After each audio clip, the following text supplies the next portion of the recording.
Prologue. The Executioner's Burden. On a freezing Norwegian morning in 1654, Erik Thorsen knelt in deep prayer on Galgabakken, the bare hill that loomed over Bergen like a dark sentinel. Below him, the city unfolded like a living tapestry. Dark-stained wooden houses, ancient stone churches with spires piercing the leaden sky, and the proud half-timbered buildings along Bergen, where Hanseatic merchants had wielded their influence for over 4 centuries. As the city's executioner, an official appointed directly by the king, Erik held a position both unique and solitary in this bustling port of 8,000 souls. He was feared and respected, honored for his royal appointment, yet forever condemned to live on the fringes of society due to his bloody profession. Beside him stood Lisa Bennett, a testament to how fate can weave the most unexpected threads into its intricate web. While Erik was tall and broad-shouldered, with weather-beaten hands as large as spade blades, Lisa was smaller in stature. Yet, she carried herself with such pride and aloofness that even the most hardened sailors, men who had faced death at sea, instinctively trod carefully in her presence. Her dark red hair, so fiery it seemed to blaze in the sunlight, was tightly braided and hung heavily down her back. This hair, along with her pale, delicate features, hinted at her noble English ancestry. Meanwhile, her weather-beaten cheeks and piercing green eyes, capable of cutting through a man like steel through silk, testified to the months she had spent at sea before arriving on the coast of Norway and, eventually, at Erik's door. 2 well-used battle axes hung at her hips, their shiny blades reflecting the morning sun. Their shafts were expertly engraved with protective runes, Norse symbols honoring Thor and Odin, boldly acknowledging the pagan traditions that still flowed through the veins of the people, despite the Lutheran Church's persistent disapproval and the judge's stern gaze. Her rough brown work clothes, a pair of trousers and a sturdy cotton tunic, could not quite conceal the influence of generations of noble ancestry and privileged upbringing that had shaped her over the years.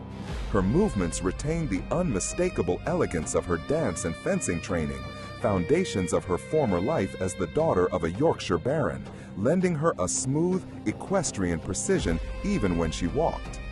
The thick morning fog slowly seeped in from the gray-green waters of the fjord, dense and damp like the breath of the sea. It reminded her of the lush, rolling Yorkshire dales that Lisa had been forced to leave in a hurry just 2 years earlier, before her world fell apart and collapsed like a house of cards. She took a deep, conscious breath, letting the cold, raw air fill her lungs with the sharp taste of salt and seaweed.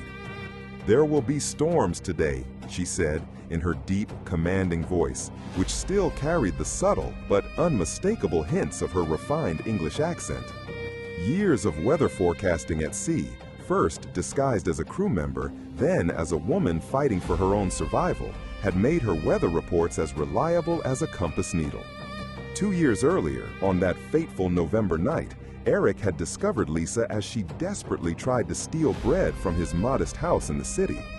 While most would have seen her as just another thief deserving of punishment, whether by whip or gallows, Erik, with his keen eyes trained to see beyond masks and reveal people's true nature, perceived something more profound and painful. He recognized Lisa as a noblewoman whose family had paid the ultimate price for their steadfast loyalty to the English crown during the Civil War. Cromwell's strict, puritanical soldiers had not only confiscated the family's wealth in Yorkshire, but had also taken what could not be replaced, her beloved father and both brothers, executed as royalists. Lisa had fled through nights filled with terror and despair, disguised as a ship's passenger. Her innate swordsmanship and the 2 beloved family axes, heirlooms passed down through generations of warriors, were her only companions on her journey into the unknown. "An act of mercy awaits us today," Erik said, rising slowly and brushing the dust from his coarse clothes. "A carpenter down in Sandviken is suffering from a badly healed broken leg. The wound has begun to fester." Lisa nodded quietly, her sharp gaze immediately recognizing the signs that Erik was mentally preparing for a healing rather than an execution. As both the town's executioner and most skilled field surgeon, he constantly navigated the fine line between life and death, hope and despair, much like how she herself balanced every day between memories of her privileged, noble past and the harsh reality of her current, dangerous life on the fringes of society.